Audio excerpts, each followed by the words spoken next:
70대 후반의 한 남성분이 오래 알고 지낸 지인에게 이렇게 말했습니다. 사실 나 결혼하고 나서 20번도 넘게 바람을 피웠어.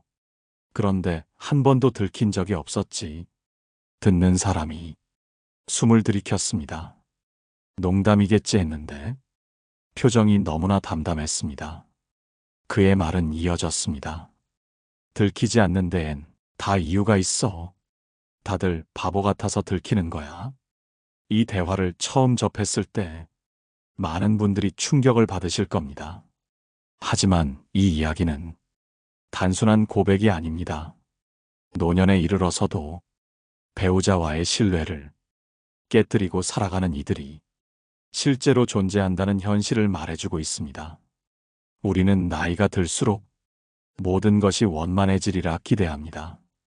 몸은 느려지고 사회적 욕망도 줄어들고 사람과의 관계도 차분해지리라 생각하곤 하죠.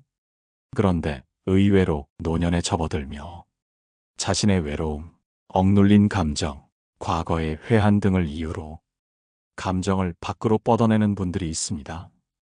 불륜이라는 단어는 늘 젊은 층의 문제처럼 다뤄지지만 실은 60대, 70대 이후에도 꾸준히 존재합니다.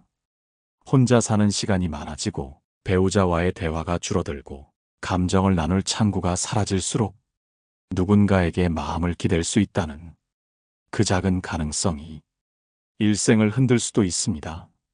오늘은 노후의 불륜이라는 다소 민감한 주제를 다루고자 합니다. 그 가운데서도 20번 이상 바람을 피우고도 끝까지 들키지 않았던 한 노인의 말을 바탕으로 그가 어떻게 행동했는지, 어떤 특징을 가졌는지, 그리고 우리는 그런 사람을 어떻게 분별하고 어떻게 거리 두어야 할지를 조용히 이야기해 보려 합니다. 단지 한 사람의 이야기를 넘어서 이 방송을 들으시는 우리 모두의 인간관계, 부부관계, 그리고 스스로의 마음까지 돌아보는 시간이 되기를 바랍니다.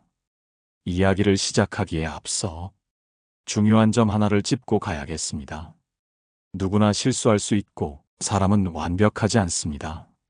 하지만 반복되는 거짓과 고의적인 숨김은 결코 실수가 아닌 성향이자 선택입니다.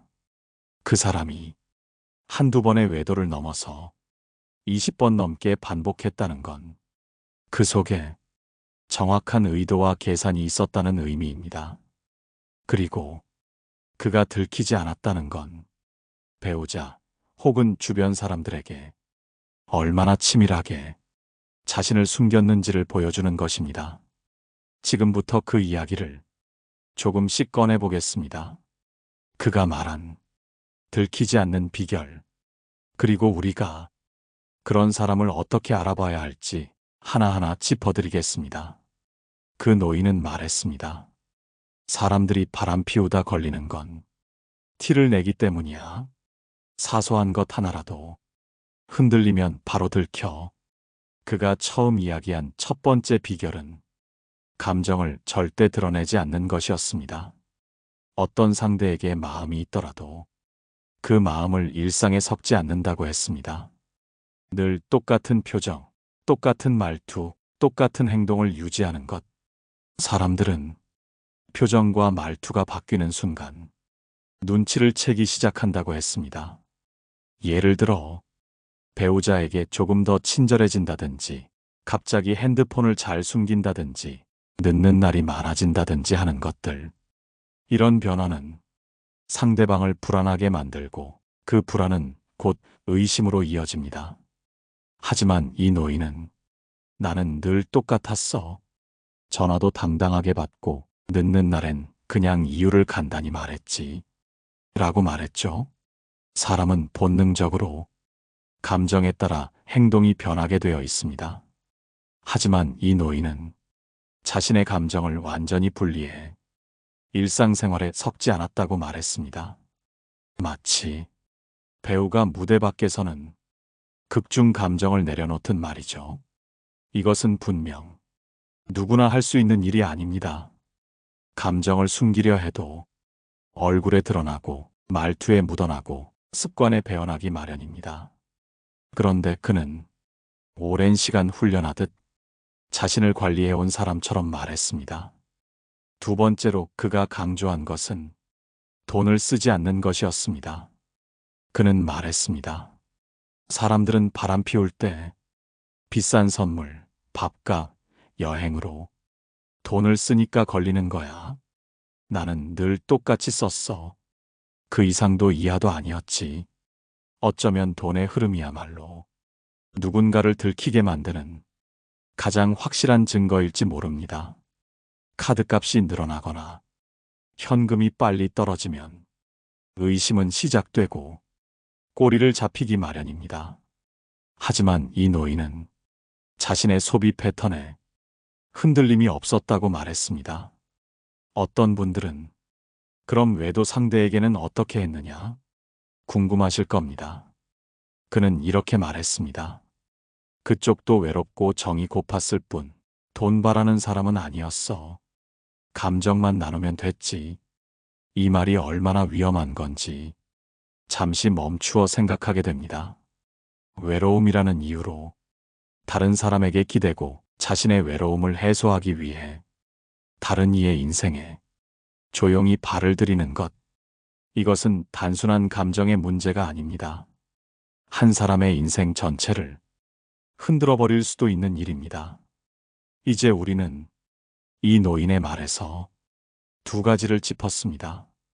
첫째는 표정과 행동, 생활 패턴을 흔들리지 않게 유지한 것. 둘째는 돈의 흐름을 절대 흔들리지 않게 지킨 것. 이 두 가지는 그가 끝까지 자신의 외도를 들키지 않았던 가장 강력한 무기였습니다. 하지만 여기서 우리가 배워야 할 건 그 사람의 기술이 아니라 그 사람의 본성입니다. 지금 함께 계신 분이 어느 날 갑자기 예전과는 다른 잔잔한 미소를 짓거나 지나치게 침묵하거나 혹은 돈의 흐름에 이상한 흔적이 있다면 그건 단순한 우연일 수도 있지만 의심해봐야 할 작은 신호일 수 있습니다. 다음은 그가 들키지 않을 수 있었던 세 번째 비결을 이야기해 보겠습니다. 세 번째 비결은 바로 관계의 절대 분리였습니다. 그 노인은 말했습니다. 나는 절대 집안의 사람들과 그 사람을 섞지 않았어. 전화도 밖에서만 했고 사진 하나, 흔적 하나도 남기지 않았지. 이 말은 어쩌면 무섭고 서늘한 이야기입니다. 가정을 철저히 관리의 대상으로 삼고 감정을 나눈 외부의 누군가는 결코 그 경계 안으로 들어올 수 없도록 완전히 선을 그어 놓았다는 말이니까요. 집 근처에서는 절대 만나지 않았고 명절이나 기념일에는 아예 연락을 끊었지. 그래야 흔적이 없으니까. 그는 마치 군인처럼 자신을 통제하며 둘 사이의 경계를 철저히 유지해 왔다고 했습니다. 그렇게 살면서 마음은 안 무거웠냐고 물으니 그는 이렇게 말했습니다. 처음엔 죄책감이 있었지. 근데 사람이 반복하다 보면 무뎌져. 이 한마디가 가슴을 서늘하게 했습니다. 반복은 죄책감마저 마비시키는 힘을 가지고 있습니다.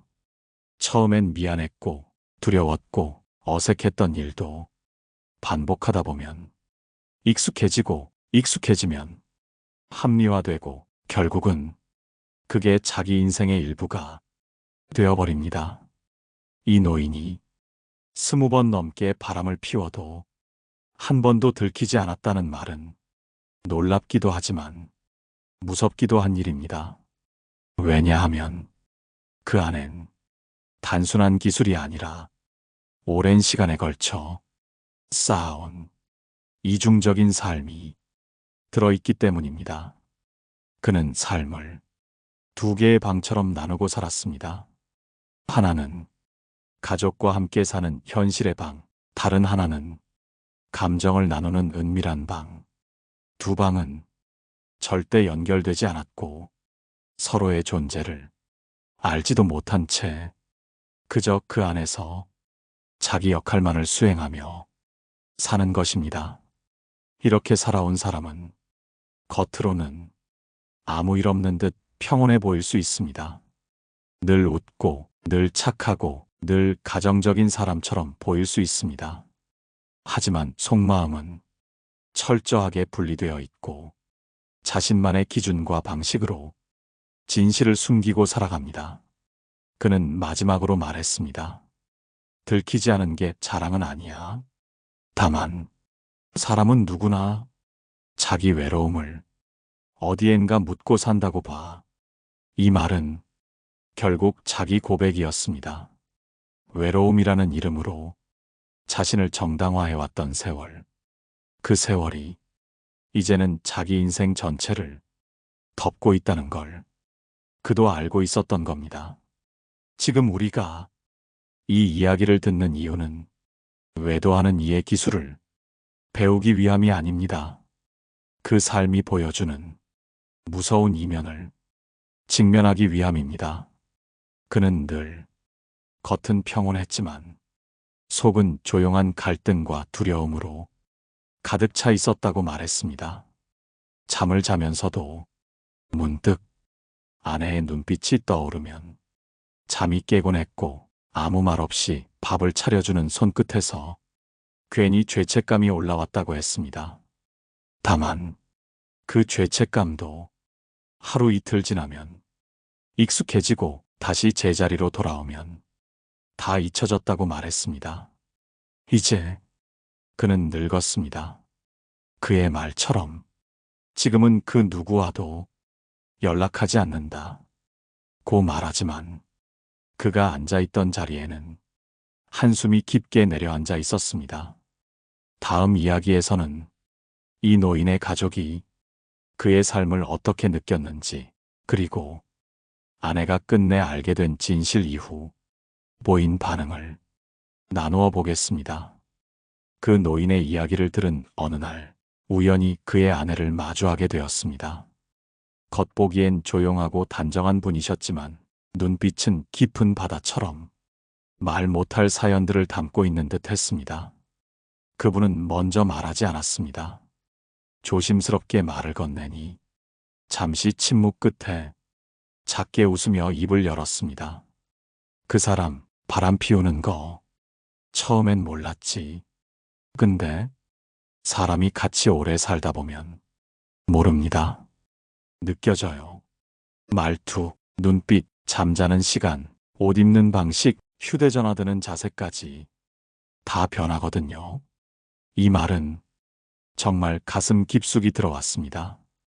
사람은 자신이 들키지 않는다고 생각해도 가장 가까운 이는 이미 알고 있다는 사실, 모르지 않되 말하지 않을 뿐이라는 것. 그 말 한마디에 수십 년의 세월이 고스란히 담겨 있었습니다. 내가 못 알아챘을 것 같아도 다 느꼈어요. 근데요, 애들한테 상처 줄까봐 모른 척 했어요. 이혼하면 사람들이 다 내 탓이라고 할까봐 참았고요. 그분의 고백은 한마디 한마디가 가슴을 찢듯 아팠습니다. 우리는 흔히 남겨진 사람은 몰랐을 거라고 속았다고 생각하지만 사실은 아주 오랫동안 알고도 말하지 못한 경우가 훨씬 많습니다. 그 사람 나한테 잘했어요. 밥 안 굶기고 명절이면 큰 소리 안 치고 그게 잘해준 거라고 생각하면서 살았어요. 이 말에는 시대의 무게가 있었습니다. 가부장적인 질서 속에서 맞고 살지 않으면 감사하다는 말이 당연하던 시절, 그 시절을 견뎌온 이들이 겪어야 했던 외로움이 문득 모굴대를 치고 올라왔습니다. 나중에야 다 알았어요. 누구랑 어디서 어떻게 지냈는지.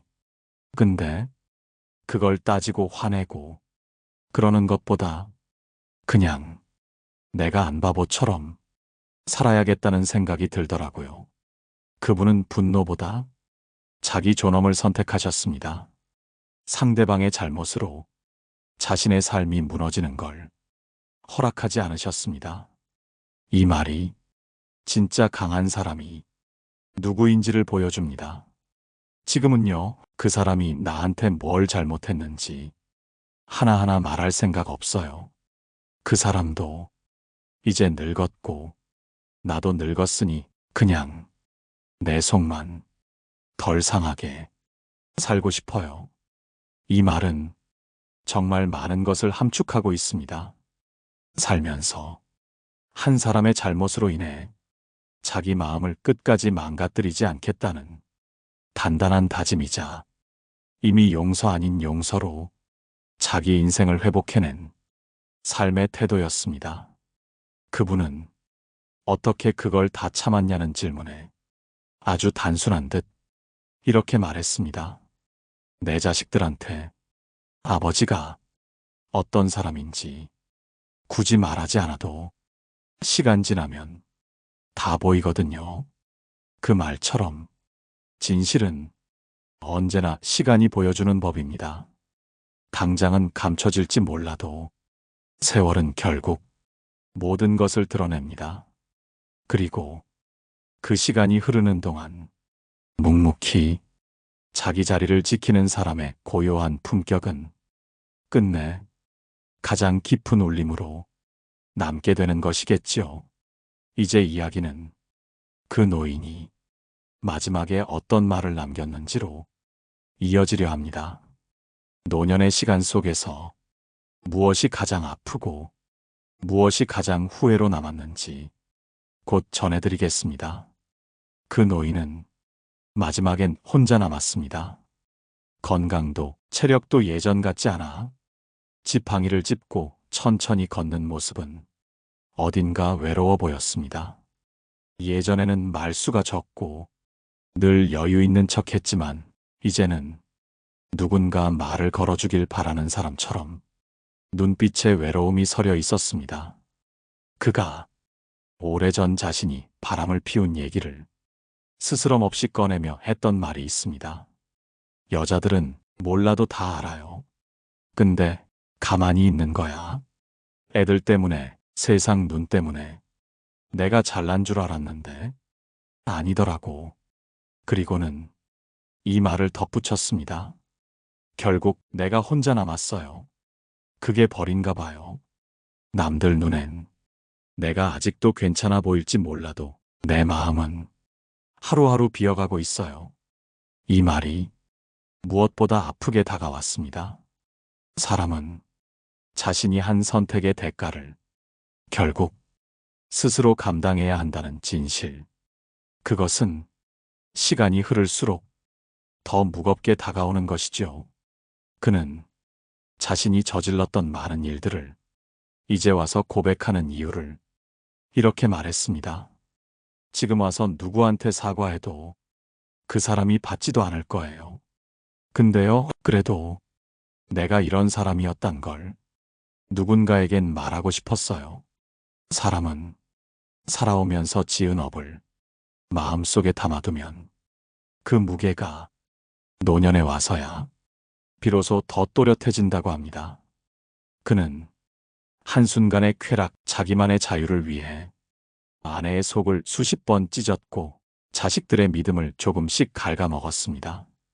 그런데 가장 무서운 벌은 외부에서 오는 것이 아니라 바로 자기 자신과 마주하는 시간이라는 걸 뒤늦게야 알게 된 것이죠.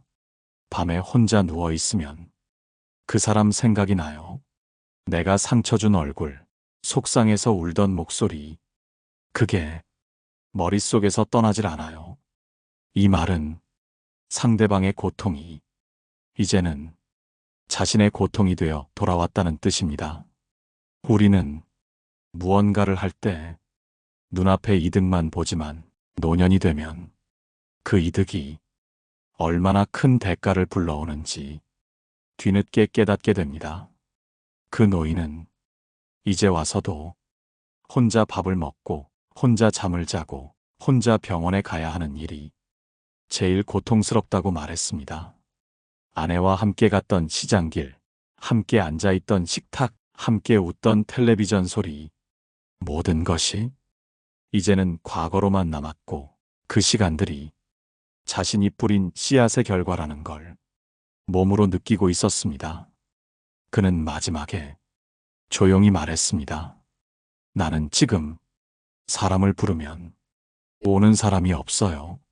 그게 제일 무서운 벌이에요. 그 말 앞에서 우리는 무엇을 배워야 할까요? 가장 가까운 사람을 잃고 나서야 그 소중함을 깨닫는 삶. 누구나 늦기 전에 이 노인의 후회를 자기 삶의 경고로 삼을 수 있었으면 합니다. 이제 마지막 이야기에서는 이 모든 이야기를 통해 우리가 꼭 기억해야 할 노년의 지혜와 삶의 태도를 조용히 정리해 드리겠습니다. 그 노인의 마지막 이야기를 들으며 저는 한동안 말을 잇지 못했습니다.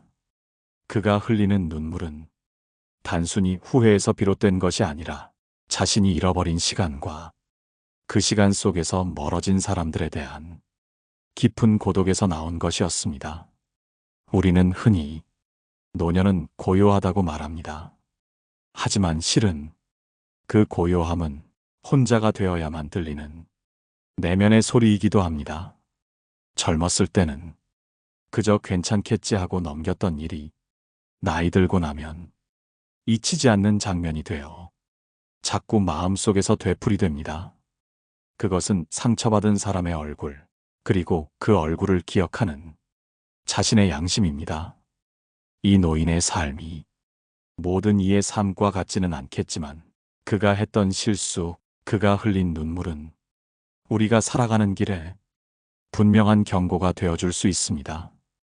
그래서 오늘 노후에 꼭 기억해야 할 삶의 자세를 3가지로 정리해드리고 싶습니다. 첫째, 가장 가까운 사람에게 절대로 상처 주지 마세요. 내 마음을 알아주겠지, 참아주겠지, 그렇게 기대하고 방치한 관계는 결국 무너집니다. 마음은 말로도 다 전해지지 않기 때문에 더 자주, 더 따뜻하게 표현해야 합니다. 둘째, 내가 하는 모든 말과 행동은 결국 나에게로 돌아온다는 사실을 늘 기억하세요. 아무리 숨긴다 해도 내가 던진 말 한마디, 내가 저지른 행동 하나는 언젠가는 누군가의 기억 속에서 되살아나 나를 마주하게 합니다. 셋째, 사람은 결국 자기와의 관계 속에서 살아갑니다.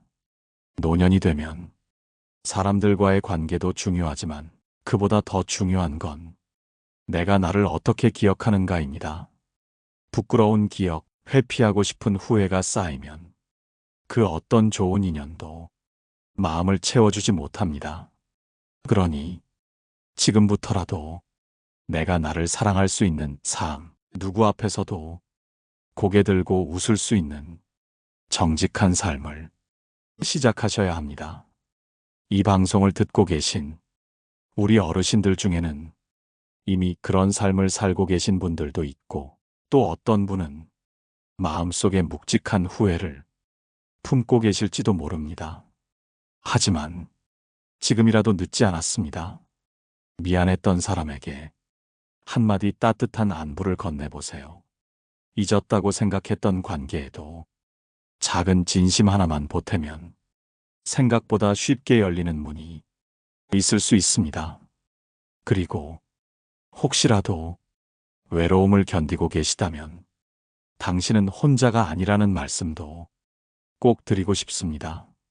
이렇게 이야기 나누고 있는 이 공간도 누군가에게는 하루의 위로가 되니까요. 마지막으로 지금 이 이야기가 당신에게 작은 울림이 되었다면 댓글로 당신의 생각을 들려주세요. 여러분의 한마디가 또 다른 누군가에겐 큰 위로가 되기도 하니까요. 구독도 함께 눌러주시면 앞으로도 당신과 함께 나눌 이야기들을 더 따뜻하게 전해드릴 수 있을 겁니다. 오늘도 귀한 시간 함께 해주셔서 진심으로 고맙습니다. 노후에 빛나는 지혜였습니다.